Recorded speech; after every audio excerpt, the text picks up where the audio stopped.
Vamos a hacer lo mismo, vamos a intentar ir por orden. Si tenéis alguna pregunta para la doctora María Pilar Tirado con respecto al ovario poliquístico, ¿alguna pregunta en la sala? Bueno, pues yo sí quería... Ah.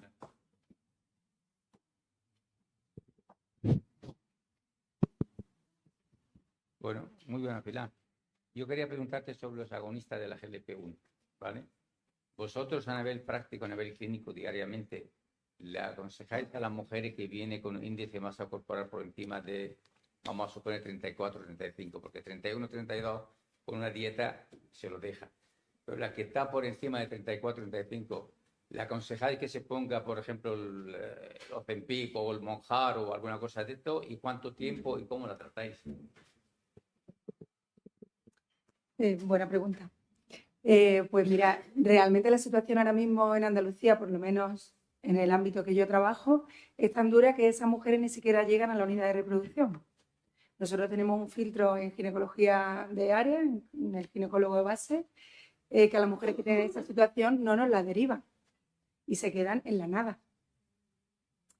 Ni siquiera, bueno, a lo mejor nos mandan de 32, de 33, pero 35 o más no llegan a la unidad de reproducción y tampoco llegan a la unidad de endocrino, porque los endocrinos están sobrepasados y nada más que reciben pacientes con obesidad mórbida o IMC 39-40.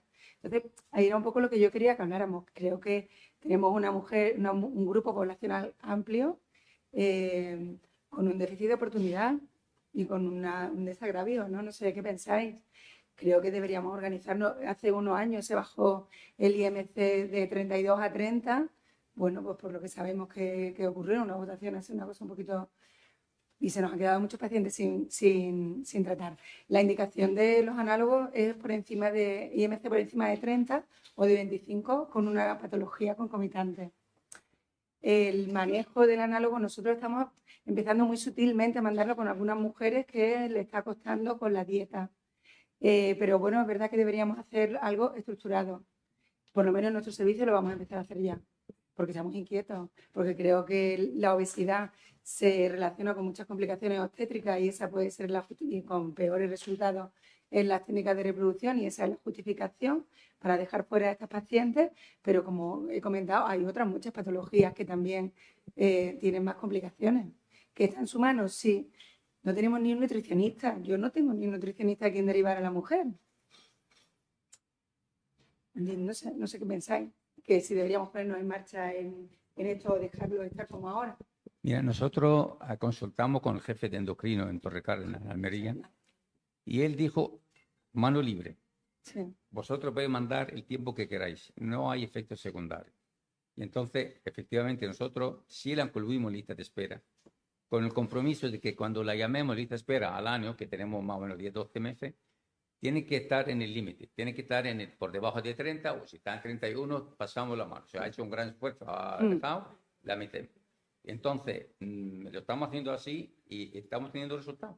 Que está yendo bien, porque yo creo, como tú has dicho, un grave comparativo, que la rechacen y no hagan nada, y que la edad es mucho peor que esto. Es decir, que si ella te viene con 35 años, 36 años, y va a tardar 3 años o más en perder el peso de forma natural, cuando venga ya no tiene reserva ovárica, porque está mucho peor. Por eso tenemos, lo que tú has dicho, hacer un estudio del Centro Público de Andalucía y estructurar algún esquema o algún protocolo para hacer esto. No son fármacos de tan difícil manejo, ¿eh? Es verdad que necesitas una monitorización, que tienes que hacer una analítica basal, tiene sus contraindicaciones que hemos comentado, pero el manejo no es tan difícil. Creo que vale la pena, no sé, pues no tengo consulta de abortos de repetición con pocas cosas que ofrecerle porque no ponemos una consulta monográfica, aunque sea en la unidad de reproducción algún día de obesidad. Y ese tipo de pacientes las ves un poquito más estrictamente, más seguido, ¿no? Le haces un seguimiento más adecuado. Los prescribimos nosotros, los siguen los médicos de familia para otras subespecialidades, lo están empezando a utilizar ya de manera prequirúrgica. Ayer hablábamos con la cirugía oncológica que mejora mucho la técnica quirúrgica y las condiciones en las que te llega la paciente al quirófano si le pones una preparación previa con análogo. Otro tema es que tienen que abandonar el medicamento 2 meses para ser más seguros y que en esos meses no pueden irse de peso. Yo me gustaría opinar en este sentido. Yo creo que al final todo se basa en dos problemas. Uno son los recursos y otra es la edad. Es decir, al final decimos que las pacientes tienen una pérdida de oportunidad, pero eso es porque ya no llegan más mayores.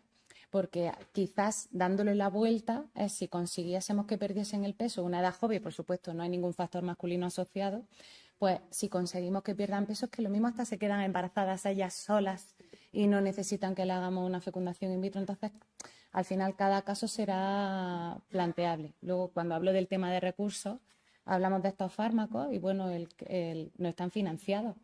Y el que se financia para obesidad con más trastornos, diabetes, alteraciones en la retina, ese no lo puedes ni siquiera recetar desde el punto de vista de que yo te lo receto y que te lo den, que es el más económico, sino que tienes que mandarle fármacos que valen entre 180 y 300 euros al mes, que nuestras pacientes no se pueden, muchas de ellas permitir. Es verdad que me dicen, bueno, pero si les mandas antioxidantes tampoco están recetados y entonces creo que el problema de recursos, nosotros estamos llevando ahora a cabo con Alberto Sola también un estudio, porque ellos están haciendo en placas de endometrio, están añadiendo el Ozempic, estos inhibidores, y están viendo que implantan mejor los embriones.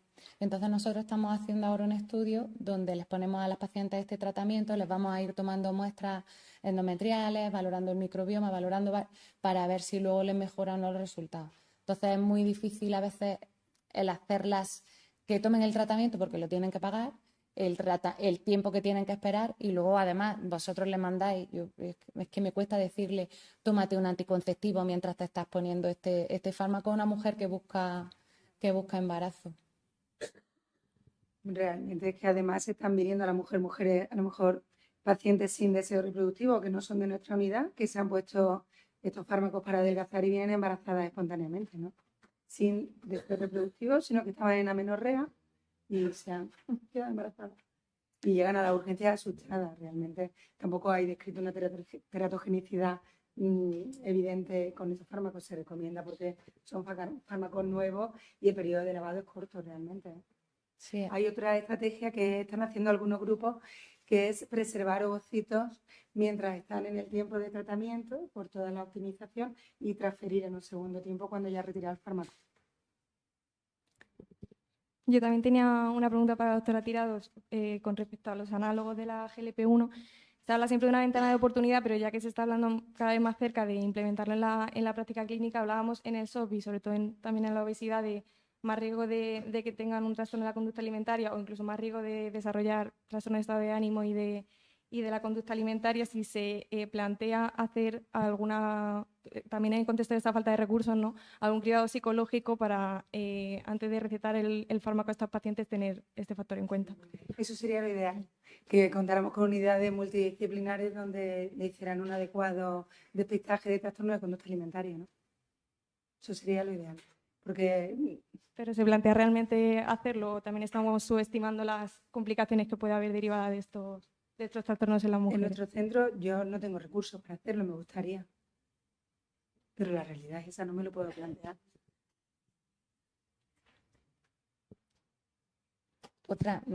Con respecto a esto, nosotros aquí en Andalucía el límite es 30 en el IMC, pero hay otras comunidades que lo tienen en 35. Entonces, bueno, la Comunidad Valenciana, por ejemplo. Entonces, pienso, ¿lo estamos haciendo bien? ¿Debemos de seguir haciéndolo? ¿Debemos de mantenerlo en 30? ¿Somos demasiado talibanes? ¿Deberíamos de subirlo igual que el resto, que otras comunidades a 35? Me gustaría tu opinión. Yo creo que eso es un tema interesante para tratar en centros públicos, ¿no? Porque esa diferencia y en edad también, ¿no? Hay diferencia entre comunidades. Sí, Madrid. Sí. Llegan a 42, ¿no? ¿Y en base a qué? Sí. Que a colación de eso, en el campus de la SED, específicamente la charla del grupo de centros públicos fue esa. Sí, fue eso. Y la conclusión final, aunque voy a ser muy... que por debajo de 35 años se debiera de mantener el objetivo de IMC por debajo de 30 y que tarda lo que tengas que tardar en alcanzar ese objetivo, pero por encima de 35 probablemente debiéramos ser más laxos y poner el índice en 35. Esa es la conclusión que se llegó y que fuese homogéneo para todo el Sistema Nacional de Salud, obviamente. Son 30.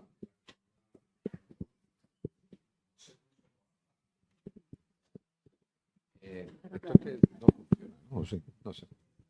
No se puso por azar, sino que se miraron la guía inglesa, la guía de salud inglesa, que tenía establecido menos de 30, y la guía australiana.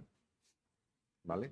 O sea, que no es que llegamos por la mañana y un día y dijimos, vamos a poner 30. No, es que había guías europeas que establecían mejores resultados en índice de masa corporal por debajo de 30. Luego, cuando uno habla de que probablemente eso no sea equitativo, pues entonces yo no quiero escuchar a ningún obstetra que me diga que ha hecho una cesárea en una señora como la que vi yo ayer con 42 de índice de masa corporal y que tiene los gemelos pequeños. Pues no nos quejamos. No nos vamos a quejar porque les quitamos posibilidades a una señora y nos vamos a quejar cuando a esas señoras las preñamos y hay que hacer una cesárea. El sistema tiene que ser equilibrado. Entonces, el problema de la obesidad es que es una cosa crónica. Es que no es una cosa del ginecólogo. Si me apuran, ni del endocrino. Esa señora lleva siendo obesa muchas veces toda su vida. Y el médico de cabecera o el médico de familia la lleva viendo obesa desde que tenía 18 años. Y nadie le ha dicho, usted tiene que perder peso porque si alguna vez necesita una FIS dentro de 10 años, le van a pedir que esté usted dentro de unas normas. Y eso es lo que hay que hacer. Lo que hay que hacer es prevención. Ahora te las encuentras.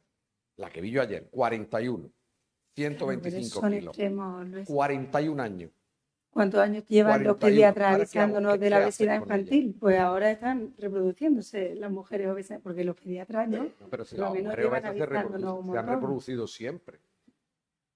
Hay sitios donde vais son todos obesos, pariendo. Las pacientes... La historia es que hay una limitación legal que establece que hay que tener un índice de masa corporal. Esa limitación no está en la privada. En la privada tú puedes preñar a una señora con 50 de índice de masa corporal, nadie te lo prohíbe. Nadie te lo prohíbe. Cuando vienen esas señoras embarazadas a hacerle una cesárea, todo el mundo se queja. Entonces, ¿qué hacemos? Vamos a quitar el índice de masa. Las preñamos con cualquier índice de masa corporal y que no se nos quejen los obstetras cuando tengan que hacerle una cesárea a señoras que se habían ido por otros sitios del mundo, donde pesa una señora 180 kilos. Pues yo no sé vosotros los que habéis operado con esas obesidades, pero yo recuerdo tirando del faldón para arriba a ver por dónde le metías mano al fanestiaque. En una mesa reforzada. Y luego yo Convenido, creo... Juan y Juanillo, ¿no? Hay que poner un poco de orden en toda la actividad sanitaria, no solo en que pobrecitas las señoras. Estoy de acuerdo, pero que alguien tiene que ayudarla, pero que no puede recaer toda la responsabilidad sobre los equipos de reproducción asistida. No, eso, la responsabilidad tiene que surgir de la mujer. Eso es una de las diapositivas que he visto, el cambio tiene que sentirlo ella, tiene que ir de dentro para afuera. ¿Y quién tiene que motivarlo? Pues todos los médicos que lo hemos ido atendiendo a lo largo de la vida. Probablemente el pediatra y el médico de primaria desde el principio. Es un problema, es que la obesidad es una enfermedad per se, es una enfermedad crónica y por eso se plantean estos fármacos. Y el tratamiento, yo no para nada pretendo eliminar el límite de IMC, creo que es importante que en un sistema público optemos por hacer reproducción asistida con una cierta garantía de éxito y para no tener unas complicaciones obstétricas, que lo hagamos con sentido común como estamos haciendo, pero que el límite por lo menos debe ser homogéneo a nivel nacional, ¿no? Y luego es que, porque además, y si no es así, ya. Y si no es así, vamos a hacerle alguna estrategia, vamos a poner en marcha algunos equipos que le ayuden a la mujer a perder peso. Si son los fármacos, que es lo más fácil, o lo más rápido y lo más inmediato, pues a lo mejor tienen que ser los fármacos, que no es educación, es poner una solución como el insomnio. Quítate el móvil, haz ejercicio por la tarde o te pongo una benzodiazepina para que te duermas, ¿no? Ahora mismo, ¿cómo tratamos los problemas en la sociedad? Yo creo que a veces hay que tomar decisiones difíciles, igual que nosotros, por ejemplo, para el PGT en miocardiopatía, le exigimos al cardiólogo que no haga un informe de si la mujer tiene aconsejado o no, desaconsejado el embarazo, pues quizás con IMC muy elevados la SEGO desaconseja el embarazo por todos los problemas. Entonces, pues que a veces hay que decirle a la paciente la realidad y no dejarla embarazada. Queremos recién nacidos, vivos, sanos. Bueno, por pasar a la siguiente ponente, la doctora María Gallego, con respecto a la suficiencia ovárica precoz. ¿Alguna pregunta en la sala?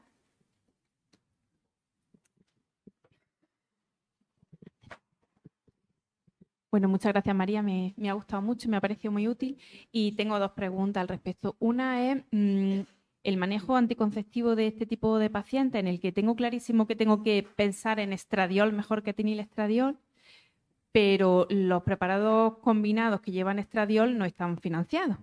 Entonces, una alternativa que te propongo para que me des tu opinión sería estrógenos transdérmicos combinado con un DIU de levonorgestrel. Si esto te parece razonable, ofrecería una adecuada protección anticonceptiva y me daría esa seguridad a nivel óseo y cardiovascular a largo plazo, a pesar de que no sea progesterona micronizada, que es la que ha demostrado mayor eficacia. Sí, perfecto. Me parece una combinación ideal. El tema del anticonceptivo combinado, aparte de eso, de que no esté financiado, es que hay muy poco realmente. Con 17 beta, yo creo que me sé uno. Hay dos. Luego el valerato, que bueno, que también estaría un poquito en la misma línea, pero por supuesto esa combinación está fenomenal. Muchas veces el tema del anticonceptivo y no terapia hormonal realmente es porque la paciente viene un poquito de eso, ¿no? Y es joven, está en ese ambiente, le ha ido bien, y es verdad que en el momento del diagnóstico que es traumático, si ha estado y le va bien, es donde te puedes plantear manejar, como no decirle, te voy a poner una terapia hormonal porque estás enferma, no, vas a seguir con tu anticonceptivo y buscar uno que tenga un perfil, bueno, pues un poquito más tal, pero siempre con la idea al final de llevarla a que al año o 2 años haga el cambio. Y esa combinación es comodísima para la mujer que quiera anticonceptivo, que quiera anticoncepción, ponerle el DIU, perfecto. Mi experiencia personal con la que le mantengo el anticonceptivo es que yo se lo cambio al estradiol. Como no está financiada, la segunda caja alguien le dice, ¿están estos financiados? Tu ginecóloga no lo sabe, le pone etinil estradiol y se tiran con etinil muchos años. Por eso era preguntártelo. Y la otra pregunta, me ha llamado la atención que ponga tratamiento de reproducción en insuficiencia establecida, no porque no le queda nada o algo así entendido. Mi pregunta era porque estas mujeres, todos hemos tenido alguna paciente de este tipo con reglas cada 3-4 meses que de repente se embaraza, porque por eso estamos ofreciendo protección anticonceptiva. Entonces, un 25% decíamos que había actividad ovulatoria. Sí, entonces, si yo planifico con ella hacer una estimulación, porque es una mujer joven y entiendo que el rendimiento de 1 o 2 ovocitos puede tener sentido, si esa mujer con esa FSH basal tan alta se beneficiaría de algún tratamiento previo a la FIC, como por ejemplo un priming de estrógeno o algo así. Sí, no lo he puesto, pero sí es verdad que lo he revisado. Parece que en estas mujeres, si previamente le bajan los niveles de gonadotropinas, te van a responder mejor. Es verdad que no hay una evidencia muy clara, pero sí parece que incluso el tenerla con terapia hormonal va a hacer que baje la FSH y te va a responder luego mejor si te planteas que la recomendación es hacer una estimulación natural o semi, porque al final vas a ir a 1, 2, 3 folículos. Pero ya te digo, no hay una evidencia como tal, pero sí parece que puede ir mejor el bajarle los niveles de FSH para estimularla. Sí. Yo quería hacer una pregunta que han hecho por el chat, por YouTube, y es cómo se manejan cuando tienes un familiar de primer grado, ¿cómo lo maneja? ¿A qué edad empezarías? ¿Qué pruebas le pediría una antimuleriana? ¿A qué edad? Para saber si vitrifica, qué recomendaciones le daría a la hija de esa mujer. Ese manejo concreto tal cual no lo he revisado porque tampoco viene como tal. Yo creo que, bueno, un poco pensando, tendríamos hecho el diagnóstico, el primero tener hecho el diagnóstico en la persona, el diagnóstico de etiología genética. Es verdad que a día de hoy, como he puesto yo, la antimuleriana no es un buen marcador ni de diagnóstico ni para prevenir, porque al final mujeres con antimuleriana muy baja pueden tener ciclos regulares varios años, ¿no?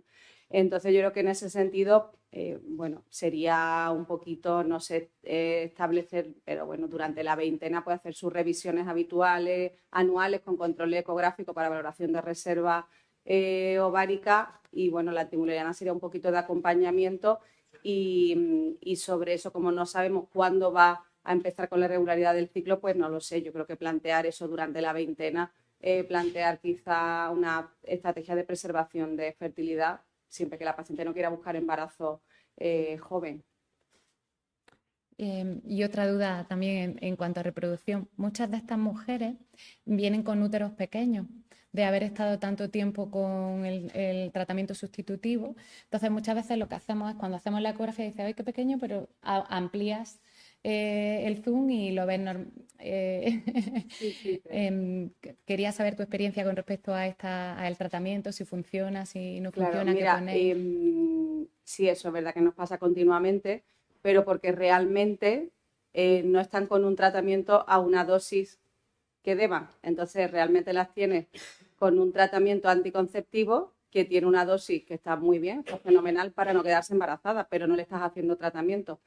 Si tú realmente la tienes con una pauta a una dosis de mínimo 2 miligramos orales o 100, en torno a 100 transdérmicos, con su gestágeno acompañando a dosis premenopáusica, es una mujer como si tuviera actividad ovárica. Entonces, al final, el fallo es que en general se infradosifica y se le están dando dosis hormonales ridículas para realmente lo que está necesitando. Y cuando ya te ha llegado y le pones el tratamiento de pseudogestación, ¿os funciona bien? Sí, ¿Os va bien? sí. ¿Qué le soléis poner? Le ponemos parches y luego progesterona, que vamos en dosis creciente. Empezamos con 5 o 10 y vamos subiendo, y el parche igual. Muy bien. Y la verdad que se nota un cambio importante, sí. ¿Tenéis alguna pregunta más para la doctora Gallego? Muy bien, bueno, pues pasamos con la doctora Luisa Benítez.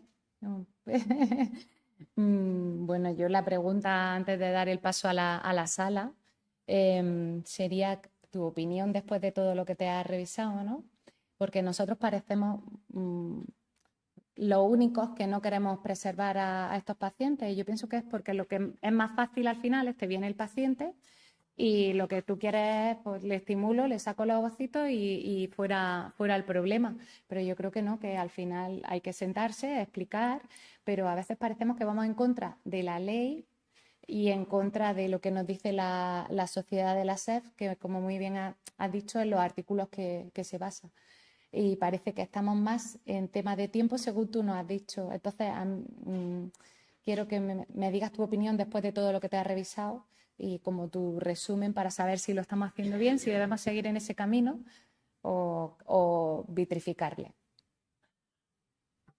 Bueno, yo después de todo lo que he leído, creo que lo más importante es el asesoramiento reproductivo. Es lo que decía al principio, no le hemos preguntado cuáles son sus verdaderas intenciones. Es decir, nadie duda que si se va a hacer una oforectomía bilateral no haya que preservar, pero si simplemente es por recibir el tratamiento con la testosterona y por ese miedo de lo que la testosterona pueda llegar a afectar a la fertilidad, realmente parece más una preservación electiva que una preservación por indicación médica, dado que no hay riesgo, y ahí sí estamos, yo creo, en consonancia con la ley. La ley dice un riesgo acreditado de fallo ovárico. No hay evidencia de que eso sea así por la exposición, simplemente por la exposición a testosterona. Entonces, es verdad que todos los estudios, y lo he dicho antes, son N muy pequeñitas, entonces hay poca evidencia, pero hay poca evidencia también para decir que sea mala. Entonces, pienso que todo es como un poco una medicina defensiva, ¿no? Por lo que pueda pasar, y realmente no hay nada malo publicado. Y con respecto al tiempo de la testosterona, de lo que tú te has revisado, los embarazos, lo máximo han sido 8 años, he creído entender, a hacer preservación o al embarazo, sí. ¿O hay algo en la literatura de más tiempo? A ver, yo ya, claro, preparando esto y sabiendo que me pueden hacer cualquier tipo de pregunta, pues estuve investigando, ¿no?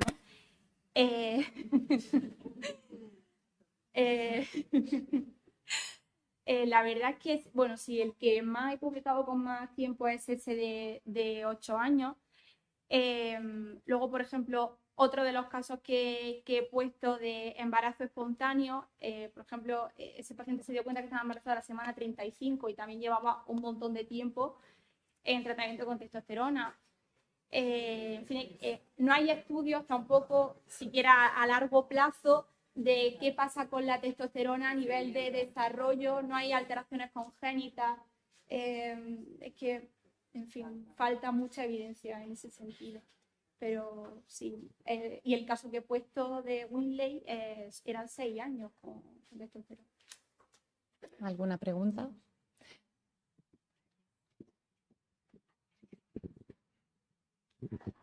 Enhorabuena, Luisa, por la presentación, brillante como siempre. Yo no te iba a hacer ninguna pregunta, pero como has dicho que estás preparada para todas las preguntas, pues ya de verdad que mi conciencia se queda tranquila. Yo me gustaría saber tu opinión si habría que intentar cambiar la ley cuando dice que solo tienen acceso a la reproducción asistida las personas trans con capacidad de gestar. Porque yo personalmente estoy absolutamente desacuerdo con esa afirmación. Creo que coarta absolutamente. El martes estábamos en el diploma de ética de la Escuela de Salud Pública, salió el tema. Se carga el principio de justicia, el de autonomía reproductiva. ¿Tu opinión cuál es? Porque está en la ley. Y es triste estar en un sistema sanitario donde ves que la ley es absolutamente injusta.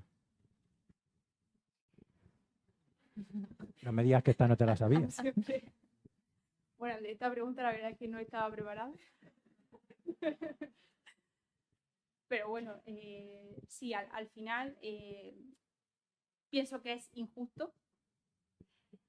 Pero no sé exactamente cuáles son las razones por las que se impone eso. No sé si hay...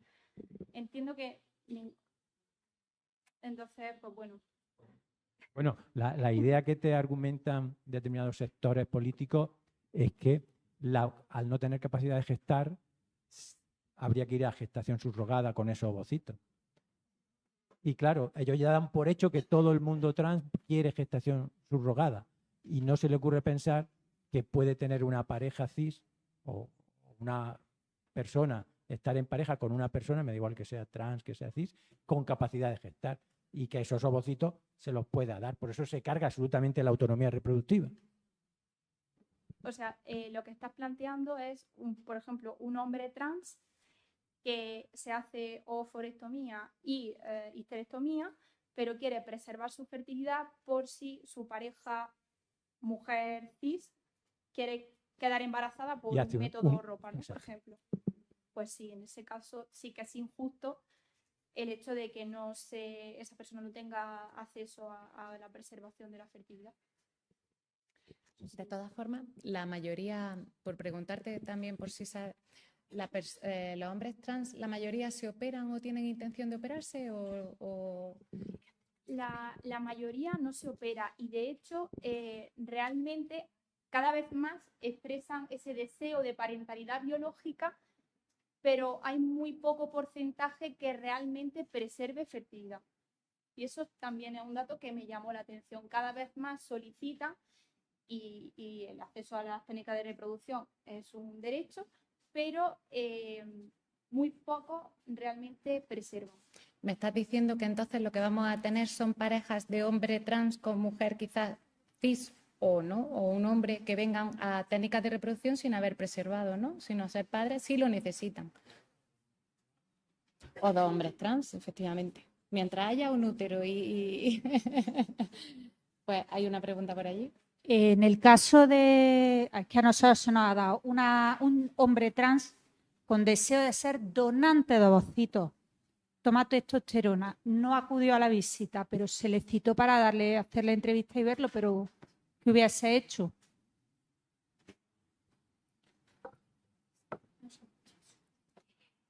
En ese caso, aceptar los ovocitos. No hay estudios que digan que la calidad del ovocito se ve afectada por la exposición a la testosterona. Aquí es que también, de nuevo, la evidencia es como un poco contradictoria. Pero es que en cuanto a tasa de fertilización es que no hay nada que diga que el ovocito del hombre trans bajo testosterona es peor que el de la mujer cis. Vale. ¿Alguna pregunta más? Hola, yo es que sí que tengo un caso, un hombre trans que del 92, o sea, 33 años, que le hacen la prueba antimuleriana, creo que es 0,4, y le autoriza, en mi caso, el Sistema Nacional de Salud, una ovodón con semen de donante. Empezamos el primer tratamiento, él con testosterona, no se queda, 2 veces, 2 transferencias, lo ha dejado durante 6 meses y se ha quedado la primera, pero ha abortado. Y ahora estamos ahí, tiene todavía óvulos congelados y no sabemos cómo seguir. ¿Cuál es tu opinión? ¿Seguir con testosterona, sin testosterona? Porque claro, el paciente nos indica que tener la regla no le está viniendo nada bien. No le está, la disforia la tiene por las nubes. Entonces, un poco... Y bueno, y de cara a si gastamos los óvulos de este segundo ciclo, ¿le daríais un tercero? ¿No? Bueno, un caso súper difícil, ¿no? A ver, aquí si tiene disforia y está muy sintomático en ese sentido, yo sí que seguiría tratando con testosterona. Es cierto que los estudios lo que dicen es que una vez que se queda embarazado, cortar la testosterona, porque es cierto que a pesar de que hay gente que descubrió que estaba gestando con testosterona a las 35 semanas y no hay reportados efectos teratogénicos como tal con la testosterona se considera gonadotóxica. Entonces, en ese sentido, es que es muy complicado el caso que me plantea, la verdad. Es muy complicado.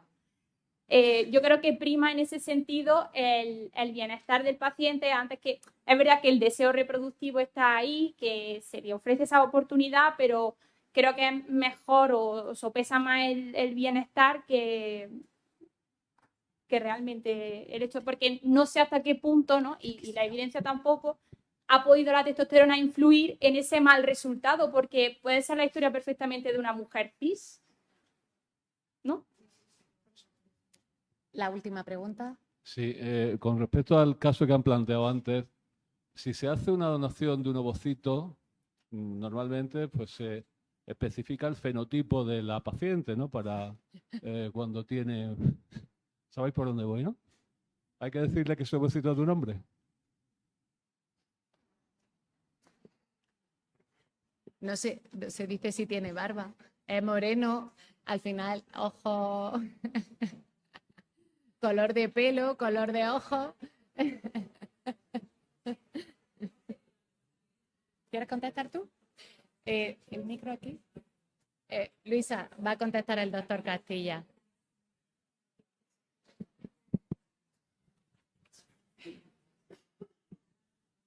Vamos a ver. Yo creo que aquí hay dos aspectos. Uno, el del fenotipo. El fenotipo, según las recomendaciones de la Comisión Nacional de Reproducción Humana Asistida, está absolutamente acotado a estatura y peso y etnia. Ahora, la ley que todos conocemos del 2006, donde nos habla de color de pelo, tipo de pelo, color de piel, tal, hoy día nos tenemos que regir por lo que dice la Comisión Nacional de Reproducción Humana Asistida, que son esos datos, que es la voluntad del político cuando lo hizo y lo aprobó, de que el fenotipo no se hereda como creemos, la gente cree que se hereda el color de ojos ahí en plan dominante y este tipo de cosas. Es decir, hay que restarle importancia. Dicho esto, el colectivo trans, gracias a Dios, ha conseguido, bueno, gracias a Dios, gracias a los políticos, gracias a la sociedad, ha conseguido muchísimos derechos. Muchos de esos derechos lo ha conseguido a base de reclamaciones, juzgados, denuncias y cosas de ese tipo. A mí no me gustaría ser el primero que va a juicio por rechazar a un donante trans. Es decir, el derecho a donar creo que es algo que está ahí. Ahora, podrás o no podrás, estarás capacitado o no estás capacitado. Pero el derecho a ir a donar y tú justificar, oye, no puedes donar por esto, porque no cumple la ley tal. Yo no me gustaría ser el primero y estoy seguro que va a darse el caso en España de que un donante va a ser rechazado por donante, un trans va a ser rechazado y yo desde luego, bueno, yo no voy a ser seguro. Bueno, pues muchas gracias. Un aplauso para la mesa.